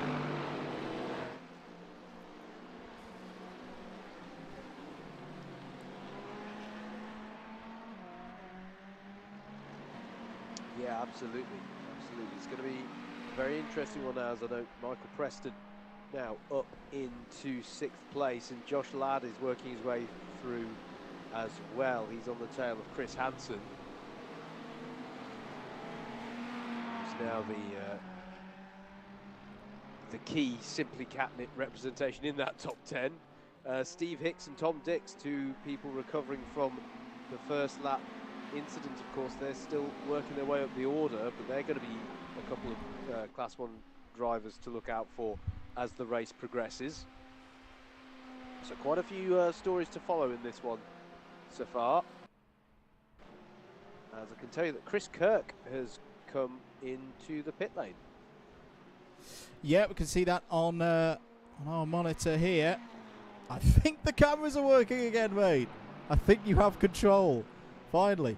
But yeah, Tom Kemping still leading at the front of this field. Got to say, I've been impressed with the comeback from Sam Sanders. Disappointment earlier on, but this has been a good response from him, and is up to 3rd place. Yep, absolutely. Sorry, I'm just toying with the excitement that potentially I'm actually connected to the world again. But yeah, very, very interesting stuff at this phase of the race. Right, I'm going to try this. Here are our top runners then, and you can see Sam Sanders is on the back of David Whitehouse now. And I really hope when I say this, we're on board with him now. We are. Oh, there we go. As we go through the left-hand kink and towards the 2nd hairpin, David Whitehouse, I'd say goes defensive, but actually it's an interesting corner, that one, isn't it? There can be a lot of grip on the inside lines, so some drivers would prefer doing it that way. But it's not too bad for the old defence when you need it either through that corner as they come up onto the banking. And Sam Sanders is going to tuck underneath here. He's definitely going to have a run here. David giving him plenty of room, going high up on the banking, then cutting back in. And he clearly, Andrew, is not a man who wants to waste time here. It's David, he wants to maximise. I think he figures he is going to drop a bit, but he doesn't want to do it in a way that's costly to his overall race run. Yeah, and it's a good thing to do as a Class 2 when you've got this opportunity ahead of you, is to maximise it. I know it's very, very early in the season, but you know, this is a great opportunity for David and for Tom on his debut to get really good points on the board and start to build a championship battle, because there are prizes available for the Class 2s. It's one of the ethoses of this championship to give opportunities to both drivers who are experienced in sim racing, and we've got some experienced sim racers here as Callie Rice peeling into the pits, Howard, but also our novices, our ones who are maybe just picking up sim racing, just picking up iRacing, or they're a year in and they've not quite got to that same level of a Josh Ladd or a Michael Preston yet. These are big opportunities for them when they get these reverse grid slots towards the front of the field. Yeah, absolutely. And you know, we're in this time of year. For those who are unfamiliar, we've just had the Daytona 24 hours. It's not just relevant to us because we're also racing at Daytona. It's the time of year when a lot of people pick up iRacing, right? Maybe they've had a subscription bought for them for Christmas, or they just think, you know, New Year, this is something that I want to do. Maybe they've got a particular bit of sim rig equipment, and it's made them pick up sim racing again, and they're giving, you know, there's so many people who come into the iRacing service at this time of year, and that's, you know, they're all the more welcome here in the Club 100 Championship. So yeah, that's one of the interesting things in general in iRacing at this time of year. Approaching the head point of this race, I think we've got some action out there involving Mike Hart, who I think has just been having a go at Tom Kemping, possibly for the lead. Yes, has got the lead. So Mike Hart to the front of the order then. It's a group of 5 at the front with Kemping, Sanders, Maximin and Preston all in there. Sanders now on board, sorry, not on board with Sanders, this is on board with Michael Preston now. That's Nathan Maximin in the orange and black BMW ahead of us.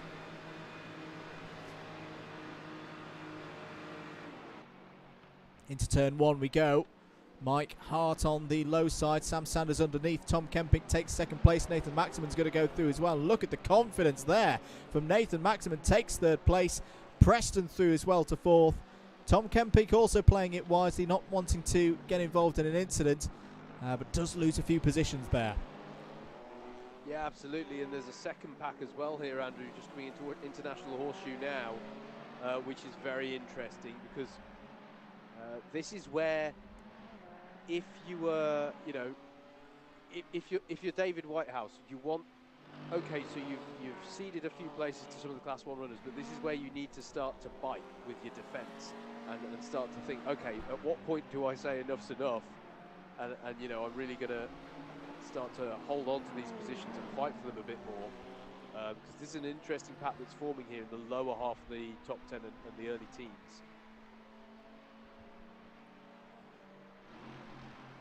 Back with our leaders. Sam Sanders, he's got a huge run on Mike Hart. He's giving him a bump draft into the bus stop. Not interested in overtaking at this stage of the race. Through the bus stop they go. Nathan Maximan's got a good run out the bus stop as well, helped tonight by the removal of the sausage curb, which is in line with real life, Howard. There's a lot of discussion about the sausage curb ahead of the iRacing Daytona 24 Hours, but the real thing this weekend, they've taken it away, and iRacing have, to their credit, followed as soon as possible. Yes, absolutely. Yeah, there has been a bit of laughter about it was a very short-lived sausage curb there at the bus stop as Sam Sanders goes to the outside of turn 1 on Mike Hart. It's not going to work for him there, but he's looking for any way. Is he going to have an inside line into International Horseshoe here? Under braking, he's going to go for it into International Horseshoe, and he's got the job done. Beautiful move there by Sam Sanders. And what started as a challenge that, you know, on the outside of turn 1, you wouldn't put money on it, but that was a lovely sequence for Sanders, and he gets himself to the head of the field. Does indeed. Caught the sight of Chris Hansen behind. There he is in the white liveried Simply Catnip car. If you missed it earlier, Simply Catnip very happy to have them on board as a sponsor for the championship this year. We'll be seeing a lot more of their branding across the course of the season, including at the next round of the championship. I'll be back here at Daytona, but on the oval for the first time this year. We will have oval racing as part of the main championship, and that will be run on the round will be run on the 23rd of February. How's Josh Ladd looking at the moment here, Howard? I can see we're riding on board with him now. Yeah, doing his best to keep up with this lead pack in front of him. So he'll be hoping they'll swallow a bit more. As you can see, side by side for the race lead goes Mike Hart and Sam Sanders. You can see that out the window now as they head towards the end of the lap. Look at this, fantastic stuff between the top 5, and a bit close there as well. I think between was it Mike Hart and Nathan Maximan, who's going to try around the outside here on the number 2. Brilliant stuff here amongst the top 5. This is exactly what Josh Ladd wants, because it's going to bring him right into play here.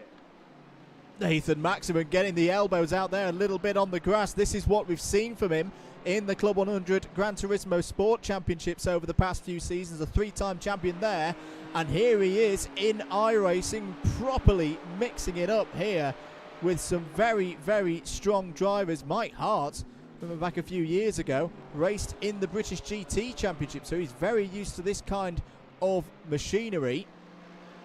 I definitely heard a little bit of a love tap there. Yes. The second hairpin. It is very, very close quarter racing at the moment at the front, and indeed throughout the field. There's still some good battles going on as well. This is for the lead of the race. Michael Preston, role reversal from the first race, with Sam Sanders in front. A little bit out of shape there was Sanders. The back end of the Mercedes sliding through the second half of the bus stop. Michael Preston, is he giving a bit of a bump draft? You've got to be very precise with it if you do it round here. And yeah, he's just holding that gap at the moment.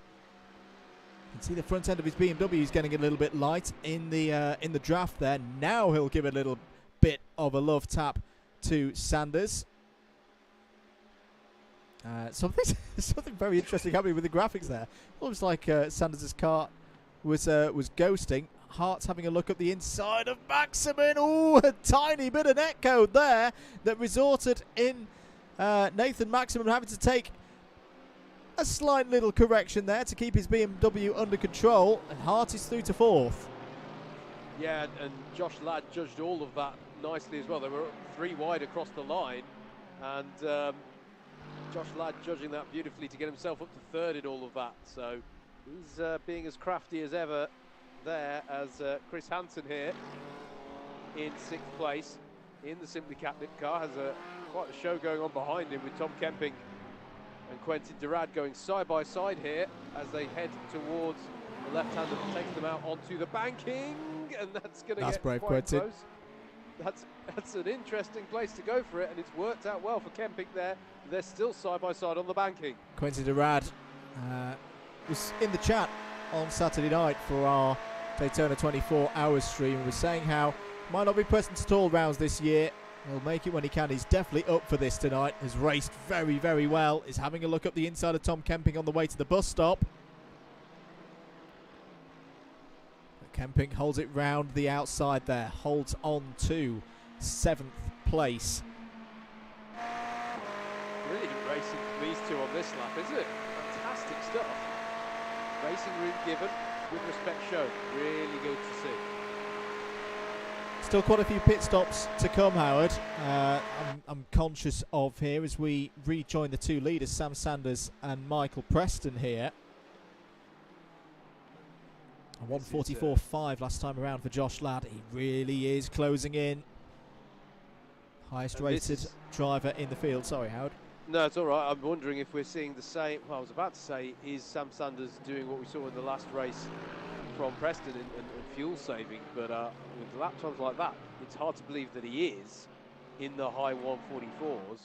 But Preston's going to be loving the draft that he's getting and the fuel saving he gets as a result. He is indeed. And just wonder if the drivers had the chance to recalculate. I mean, I should say, it is a common thing round here at Daytona. I don't know what it is, but quite often some of the calculation tools that some of the teams and drivers use do have a bit of a track record of getting it wrong round this place. I was wondering how many people were maybe cursing crew chief at the end of the last race. Jim, why have you done this? No, I say that because I've had that myself earlier in the month of January.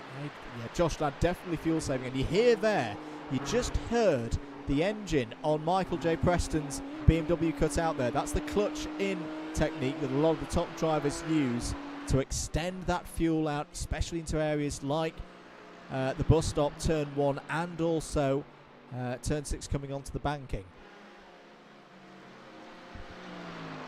Absolutely. And is Nathan here enjoying the fuel saving as well? There's Matt Hale in the 333 car. It's been a good night so far, I feel, for Matt Hale, Howard. Up in the top 15 once again as Sam Sanders comes into the pits. Yep. Crucial point here for Sam Sanders. So this is the interesting thing.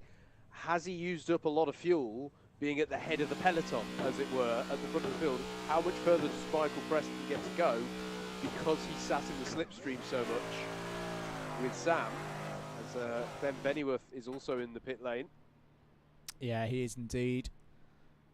Ben Bennyworth will be looking for some solid scores at the start of this season, back with Matt Hale coming through out of turn 1, through the chicane and towards the International Horseshoe.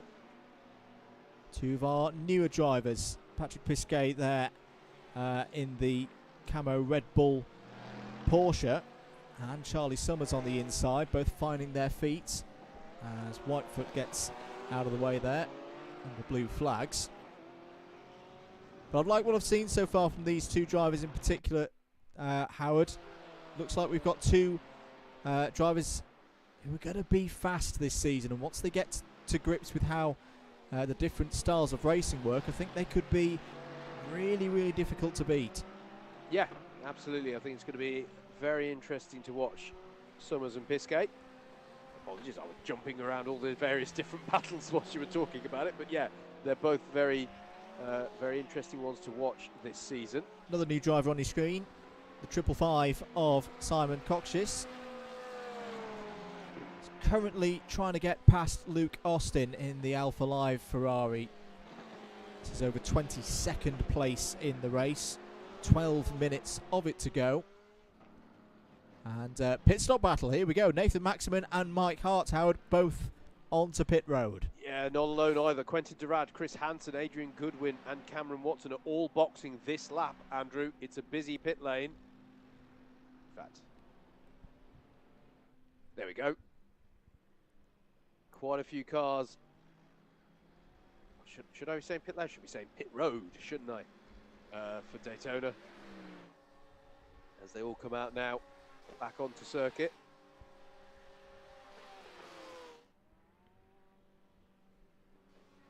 Just looking further back through the order, Howard. How's Kirith Kalirai getting on? We saw him in the pits very, very early. Has his undercut started to work?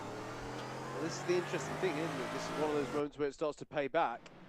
Here he is into turn number 1, and doing all right. 5th in class is where he's running at the moment, in 20th place. And it's that's, I think that's Jay Elliott a lap down ahead of him, I believe. Yes, just come out the pits, I think. So he's in relatively calm conditions, but yeah, doing all right, playing the long game here. Just got, indeed, I'm just realising that's also not the position behind him as well, is it? So he's just trying to clear some of this traffic cleanly and efficiently. And yeah, be interesting to see how this one pans out towards the end. Jay Elliott, another one of the drivers over from GT Sports. Kirith used to be the only one who used to do double duty, now has a few drivers with him, as both the leaders are now in, Preston and Ladd, both right on the line of overshooting their pit box, and this is a big, big moment, not just in this race but in this round, and who's going to take the first overall round victory of the season. And that's Josh Ladd ahead of Michael Preston there on the pit exit. And where is Sam Sanders? I think they've got enough in hand here, Andrew. They're up to speed now. Yeah, there is Sanders in the background in the black Mercedes. They have indeed jumped him. Tom Kempink as well, Class 2 leader on the pit lane exit as well. Is he going to beat out ahead of any of his fellow classmates? Yes, he is. So good stuff for Tom Kemping. Keep your comments coming in and clicking that like button as well if you're enjoying the stream. Apologies for some of the server issues earlier on in the evening. Here's a good battle going on between Steve Dix and Tom Dix. Tom Dix in the Porsche down the inside. Both of these drivers had drama at the start of the race. They've recovered up into the top 15 now. Yeah, this is a really interesting one actually that they are fighting, because I think they've largely been working together at the field here, but it's this moment in the race perhaps when a lot of drivers are choosing to pit, or we've just entered the last 10 minutes. Something's meant that the gloves just came off a little bit there between these two, as they're on the cusp of getting into the top 10. Really good stuff here. Down the back straight they go. Here's Ben Bennyworth fighting with Murray Adams. Murray Adams down to the inside in the 210. Kind of sky blue, white and black livery, side by side through the bus stop. My goodness, you don't often see that go well. Somehow they're still pointing in the right direction. Great respect given between Bennyworth and Adams. This is all over 16th place. Dave Whitehouse is now involved. Now, has David pitted yet? Can't remember if he has or not. Yes, he has. So this is David Whitehouse coming back through the field. Oh, big thank you to Murray there. You can see a DDMM logo on the back of his car. This is they've removed the sausage curb from the bus stop and everyone's gone mad. It's just, what was that move through the bus stop? I didn't see that all through the week of racing on this track. And they're still side by side coming into International Horseshoe. Yeah, this is really good stuff between Ben Bennyworth and Murray Adams. James Montgomery coming into it as well. You can see in the purple and pink BMW number 14 just behind. Looking back now from Ben Bennyworth. Can Murray Adams shape up for a move? Here comes David Whitehouse down the inside. That's bold on the brakes into the second hairpin. What an overtake. Beautiful stuff from Mr. Whitehouse there. That was fantastic. I mean, we've mentioned how much grip there is on the inside of that hairpin. Using it to full effect there. Yes. And the cheeky little move there and made it work.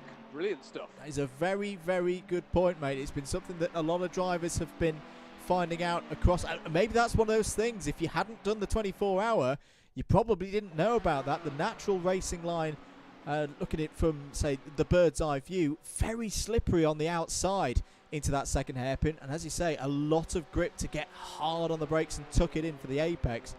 Brilliantly poised overtake there from David Whitehouse. Back at the front, though, Josh Ladd continues to lead this race. Won race number 1 earlier on this evening. On board now with Steve Hicks. That's Tom Dix below us and Alan Curtis, the 2 Porsches. This is not for position, though. No, but I'm loving this battle that Tom Dix and Steve Hicks are having here. This is brilliant stuff in the last few moments of this race. It's great battles. You'll forgive me for jumping around, mate. There's battles throughout the field here. It's fantastic at the moment. Just over 5 minutes of the race to go. Oh dear, Adrian Goodwin has had a moment. It's not been the kind of night that Adrian would have been looking for. He was very quick in the practice sessions, especially last week for the 24-hour. It's not been his day, though, in this sprint format for the first round of the CLUB100 BUKC iRacing Championship for 2022. Back on board with James Montgomery.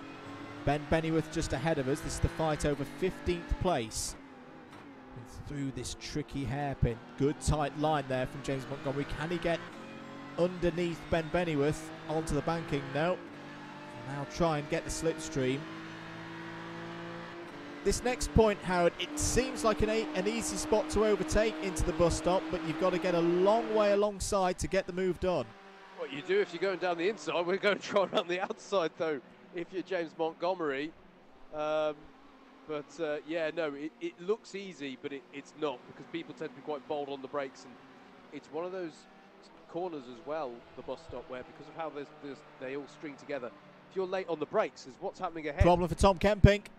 Big problem for Tom Kempink, stuck on the banking. He may have to reverse back for that. That shows you how steep the banking is. He's simply, even with a V6 turbo underneath him, he cannot drive that car in that position. He's out. He is out of the race, and what was hopefully going to be a great result for Tom Kempink on debut here at Daytona, he's out of race number 2. That's a real shame. Yeah, absolutely, but we've got a fantastic battle here over 4th place, over 3rd place. No, sorry, Sam Sanders is a little way up the road, but this is brilliant stuff here. Mike Hart in the wheel tracks of Charlie Summers, and was there a little tap on the rear there as well? This is fantastic stuff, as we're in the last 5 minutes of what has been an absolutely fantastic race, and what has been an absolutely fantastic evening's racing. This is brilliant stuff between these two. And look at this, side by side for the lead, Andrew. Here we go then, once again in 2022, Ladd and Preston going at it 1v1 into the bus stop. Who's going to be brave on the brakes? Preston's going to try and go round the outside. He's got him. What an overtake from Michael Preston. A big, bold move. 3 minutes of this race to go. Josh Ladd is not going to like that. Is he going to try and bump him on the banking there? That's a risky manoeuvre from Josh Ladd. Holding to the inside is Michael Preston. We have got a brilliant finish in store here at Daytona. Oh, this is fantastic stuff, Andrew. 2 of the most successful drivers, or the 2 most successful drivers in the CLUB100 iRacing series over its over the seasons we've had already, going head-to-head here. They want to get their campaign off to a fantastic start. And as we've just seen as well in the previous lap, there's all sorts of good battles going on throughout the field as well. Just going to give a shout out to this one that's still going on between Hicks and Dix there, and Tom Dix still managing to hold off. This is the battle for 9th place. But can Josh Ladd muster a challenge here? 2 minutes to go.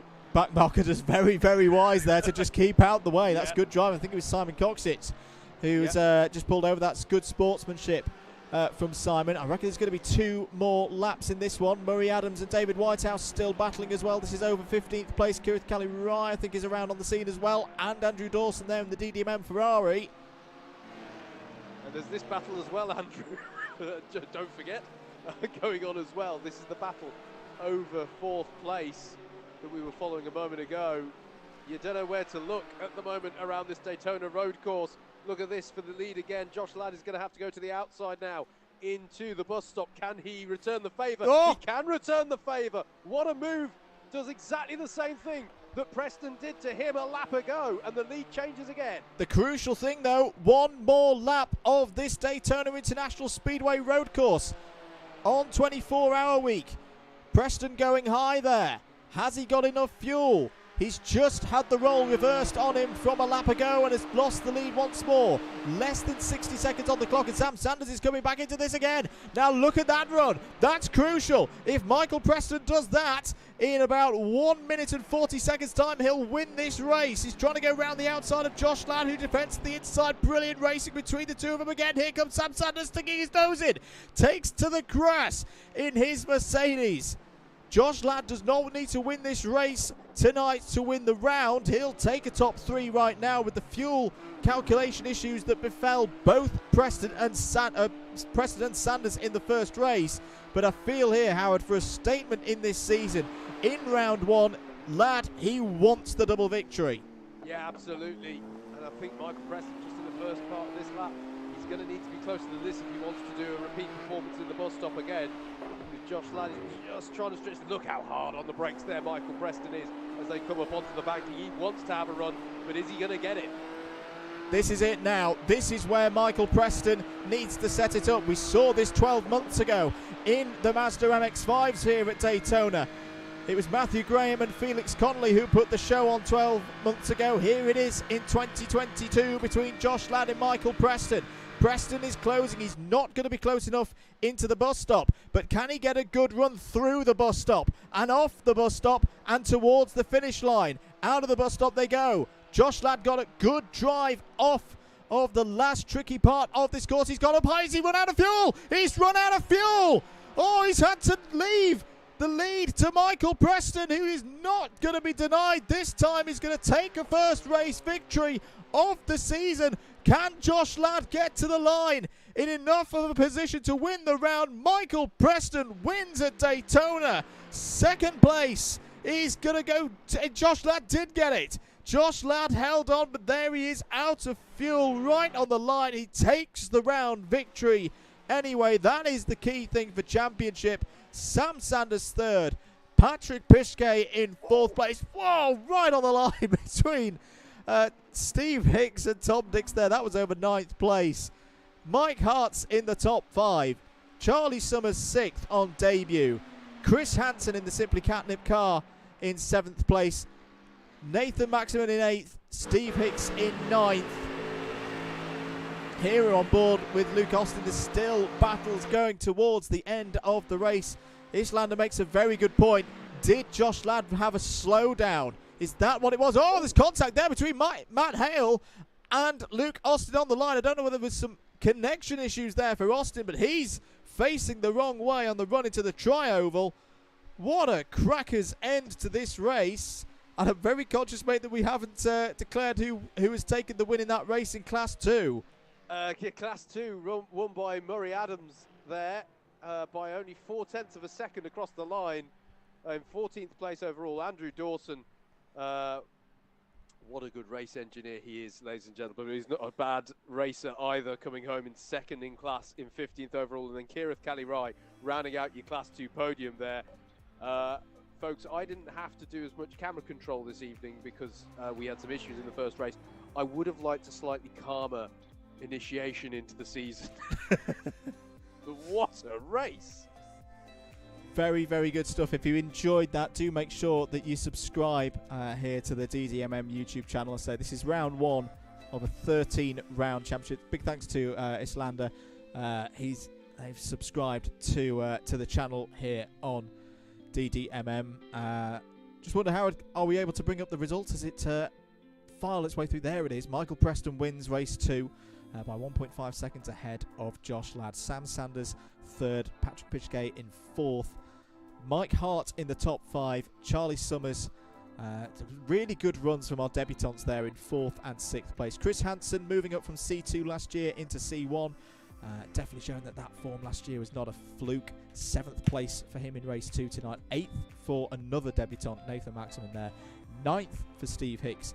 10th for Tom Dix. Both of them were involved in escapades on the first lap. Cameron Watson in 11th. James Montgomery's had a tough night but gets 12th place there in race number 2. Ben Bennyworth solid again in 13th.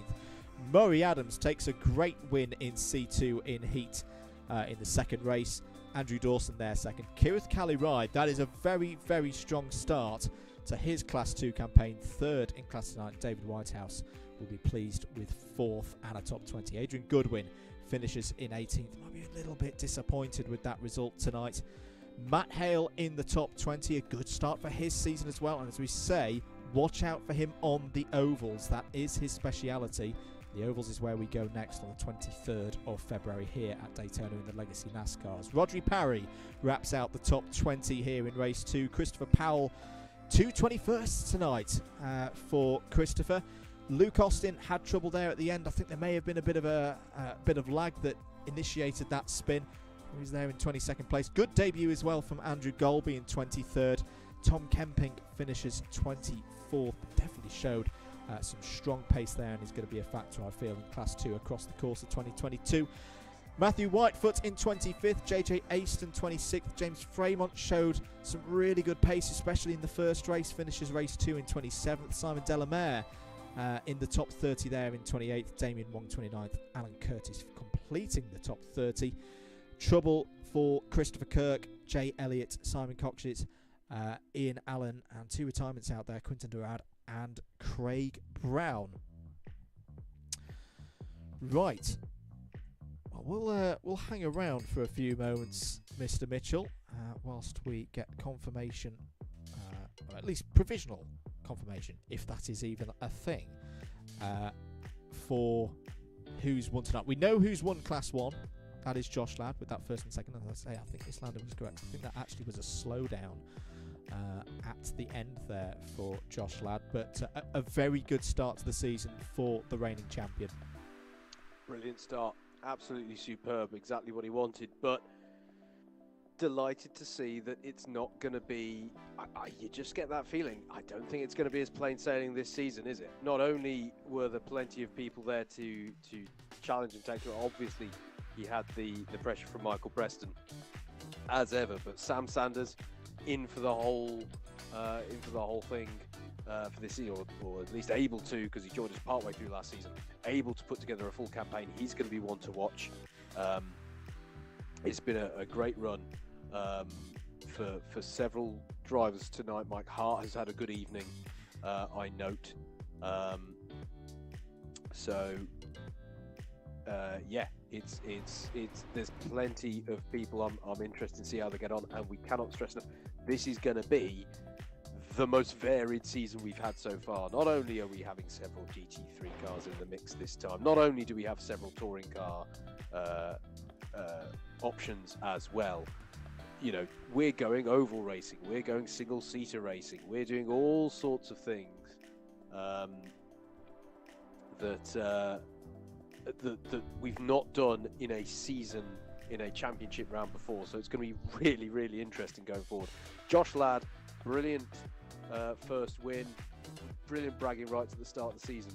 But of all the seasons we've done, this is the one where it's going to be the hardest for him to keep that momentum going. I have to agree. I have to agree with everything that you've said there. Just having a look at some of the slow-mo shots here of that side-by-side moment between Lad and Preston. Just a reminder of the dates if you weren't with us at the top of the show and you have watched tonight and you think, oh, I'd quite like to get involved with this. There's still plenty of time to do so. Tonight was round 1 of the 13 rounds that are going to be held across the year, and we have got drop scores, the best 9 scores out of 13 counted towards the year. So if you have missed tonight and you want to get involved, don't worry, you've still got plenty of time to get that full championship score in. Here are your dates to note in your diaries for the rest of the season. February 23rd, we're always running on a Wednesday night. February 23rd is when round 2 is being held. We'll be here at Daytona again, but on the full oval in the Legacy NASCARs for the first run of the oval discipline as part of this championship. March 2nd, we will be holding round number 3 at Knockhill. Knockhill, new to iRacing in the last few months, will be in the TCR's proper British touring car style racing there with the sprint format for round 3. Then the debut of Formula Racing for the CLUB100 BUKC iRacing Championship. March 23rd will be at Spa-Francorchamps in the Formula 3 cars. Very much looking forward to that. Mazda MX-5s return on April 27th for round number 5. The sprint format will be used at Imola, which produced some fantastic racing when we went there last year in the TCRs with the similar format, so looking forward to that as well. Month of May means, of course, a trip to Indianapolis. We'll be on the oval for the almost mini DDMM version of the Indy 500 with our CLUB100 and iRacing, BUKC iRacing Championship. We'll be in the free Legacy IndyCar for that one. June, another classic being staged, or another classic circuit being used. Circuit de la Sarthe, the Le Mans race, 4 hours long. The mix of LMP2 cars and GT3s and Class 1 and Class 2 drivers being teamed up together. That is going to be a very interesting discipline to see how the drivers and teams deal with that one. Formula 3s then return on July the 13th. We'll be at Silverstone for that one, so not long after the British Grand Prix.